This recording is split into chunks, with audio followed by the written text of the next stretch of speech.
Người khác đi bãi đều đợi lúc thủy triều rút để nhặt ít hải sản. Người đàn ông này lại bất chấp nguy hiểm đi lúc nước đang lên để đi tìm hải sâm. Thì ra ở kiếp trước khi cơn bão ập đến, thủy triều đã đẩy một lượng lớn hải sâm vào bờ. Lúc này Thẩm An đã đến bờ biển trước để khảo sát địa hình, nhưng lại bất ngờ phát hiện trên bờ vẫn còn người khác. Đứa nào đấy? Cút ra đây. Anh An, là anh hả? Em là Hắc Tử đây. Hắc Tử, đêm hôm thế này mày chạy ra đây làm gì? Em không ngủ được nên ra ngoài đi dạo. Không ngờ loang quang lại đến tận đây. Mày cũng giỏi thật đấy. Xem ra buổi tối cũng ăn không ít đâu nhỉ. Hắc Tử nghe vậy chỉ gượng cười đầy khó xử. Thực tế là hai con cá mang từ chợ về, cuối cùng vẫn bị anh trai gã đem đi bán sạch. Đã thế còn chẳng đưa cho gã lấy một xu. Gã tủi thân đến mức chưa kịp ăn hạt cơm nào đã bỏ ra ngoài. Đáng buồn hơn là bố gã còn trực tiếp khóa cửa chính lại rồi. Hi hi, anh An, anh cũng đi bãi vào giờ này à? Không ngủ được nên ra ngoài tìm vận may thôi. Nếu bắt được cái gì thì về làm bữa đêm ăn chơi. Vừa nghe đến bữa đêm, bụng của Hắc Tử đã đánh trống liên hồi. Thế này mà là đi dạo à? Đói rồi chứ gì? Hắc Tử ngượng nghịu gãi đầu mà không giải thích gì thêm. Thấy vậy Thẩm An cũng đại khái hiểu ra vấn đề. Được rồi, vậy chúng ta ra bãi bùn kia xem sao. Xem có bắt được ít hải sản nào về làm bữa đêm không. Nói xong cả hai cùng tiến về phía bãi bùn. Đến bãi bùn, vì nước vẫn đang dâng lên, hai người chỉ có thể lội trong nước biển để đi.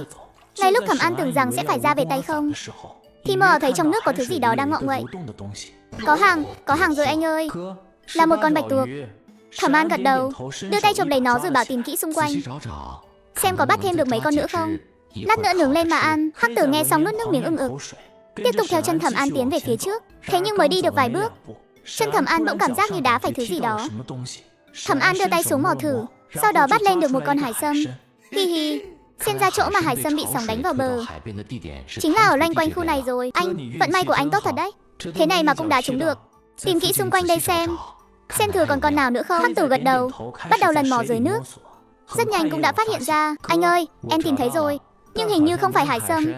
Một con bạch tuộc nhỏ bị nhấc lên khỏi mặt nước. Cậu ta tỏ vẻ thất vọng. Bạch tuộc cũng ngon mà, đem xào với chút tỏi băm thì cứ gọi là cực phẩm. Mắt Hắc Tử sáng rực lên, cậu ta không kiềm được mà nuốt nước miếng ực một cái. Cứ thế hai người tìm thêm mười mấy phút nữa. Hắc Tử bắt thêm được mấy con bạch tuộc nữa, cũng bắt được không ít hải sản khác. Chỉ là không tìm thấy con hải sâm thứ hai nào. Xem ra địa điểm thì đúng rồi, nhưng thời gian thì chưa chuẩn. Cũng không sao, cùng lắm thì tới đây thêm vài lần nữa. Hắc Tử, chúng ta về thôi. Hắc Tử nghe vậy liền gật đầu, dạo bước đi theo Thẩm An. Về đến nhà, Thẩm An bảo Hắc Tử xử lý hải sản trước, còn mình thì đi lấy cuốn sổ ghi chép ra. Em xem khoản này đi. Về nhà em cũng tự ghi lại một bản. Lúc nào rảnh thì đi làm cái thẻ ngân hàng mà gửi vào. 100 cộng 680 cộng 380. Ê, anh An, thế này không đúng. Sao lại có khoản 380 tệ ở đây? Là thế này, tập 9, chẳng phải em nói sau này sẽ cùng anh đi bán hải sản sao? Rồi em chỉ nhận lấy 1/10 lợi nhuận. Anh tự quyết định tăng phần của em lên thành 2/10 đấy. Nhưng mà nhiều quá, em không nhận được đâu. Bớt nói nhảm đi. Nếu đã coi anh là đại ca thì phải nghe lời anh. Nghe vậy, Hắc Tử vừa cảm động vừa xót xa. Cảm động vì sự tốt bụng của Thẩm An đối với mình, xót xa vì sự bóc lột, chèn ép của cha và anh ruột.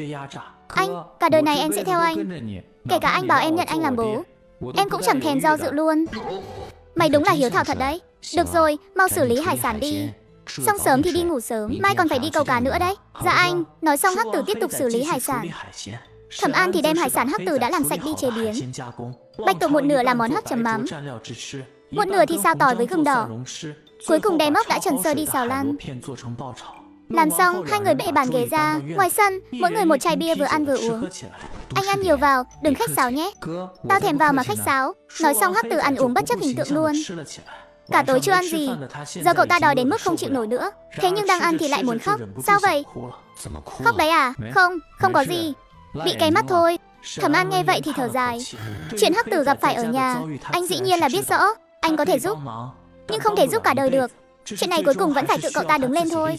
Hắc Tử không phải kiểu người cam chịu.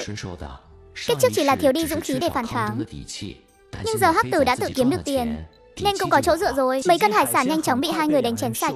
Dọn dẹp bát đĩa xong, Hắc Tử cũng ở lại chỗ Thẩm An ngủ luôn. Sáng hôm sau tỉnh dậy, Hắc Tử đã đi rồi. Thẩm An xuống bếp thấy mẹ đang bận rộn. Mẹ, Hắc Tử đâu rồi à? Nó đi sớm rồi, bảo là về cho lợn ăn. Cho lợn ăn xong thì nó qua.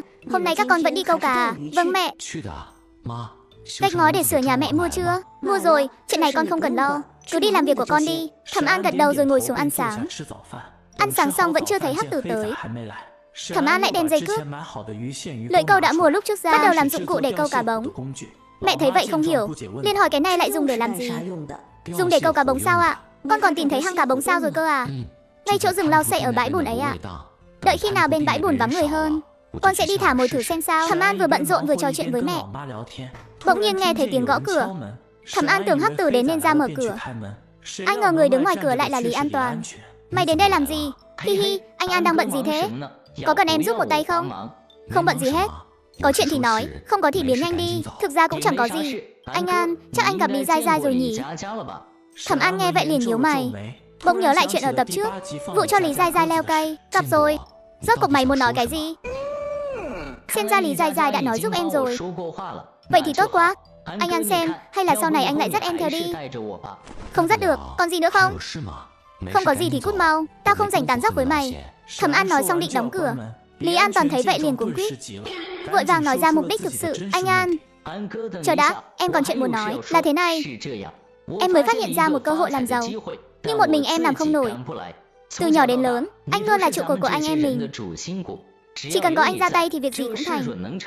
Đến lúc đó anh chỉ cần cầm trịch. Tao không hứng thú, không mà anh An, kiếm được bộn tiền thiệt đó.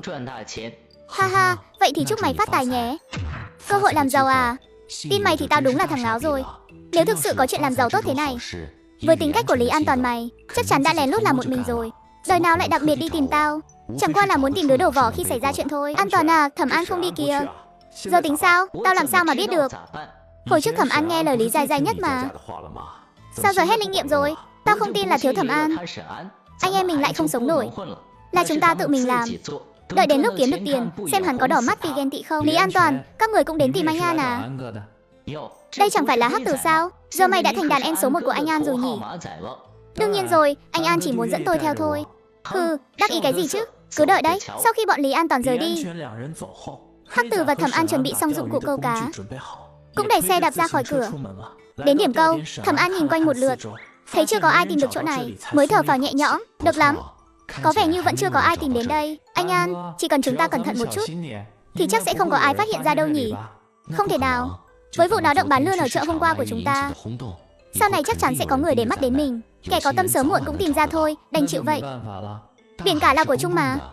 Đừng nghĩ nhiều nữa, tranh thủ lúc chưa có ai cạnh tranh với chúng ta, cố gắng câu thêm mấy con cá biển đáng tiền. Nói xong hai người bắt đầu lắp đồ nghề, sau đó mắc mồi quăng cần. Bây giờ đang là lúc nước đang lên, cá chắc là sẽ cắn câu ác lắm đây. Vừa dứt lời, Thẩm An liền cảm thấy tay nặng trĩu. Ô, mới đó mà đã dính cá rồi. Thẩm An vội vàng chỉnh máy câu rồi giằng co với con cá. Vài phút sau, một bóng đỏ bị kéo lên mặt nước. Anh ơi, là màu đỏ kìa. Có thể là cá hồng đấy. Là cá hồng sao? Em còn chưa từng thấy cá hồng bao giờ. Con cá này có đáng tiền không anh? Cũng khá đấy. Đang nói chuyện thì cá đã được Thẩm An kéo lên bờ. Anh An, con cá này to thật đấy. Ước chừng phải nặng 3-4 cân. Được đấy, trị giá 10 mấy 20 tệ. Nhiều vậy sao? Nếu để người khác biết chúng ta câu cá kiếm tiền giỏi thế này, em là họ sẽ ghen tị đến phát điên mất thôi. Vừa dứt lời, cần câu trong tay Hắc Tử cũng có động tính. Anh ơi, em cũng dính cá rồi. Được đấy, nhìn nhịp cá cắn câu thế này, hôm nay chúng ta lại trúng bánh to rồi. Chẳng mấy chốc con cá của Hắc Tử cũng được kéo lên. Anh ơi, lại là cá hồng hữu này. Thẩm An nghe vậy trong lòng trào dâng sự phấn khích.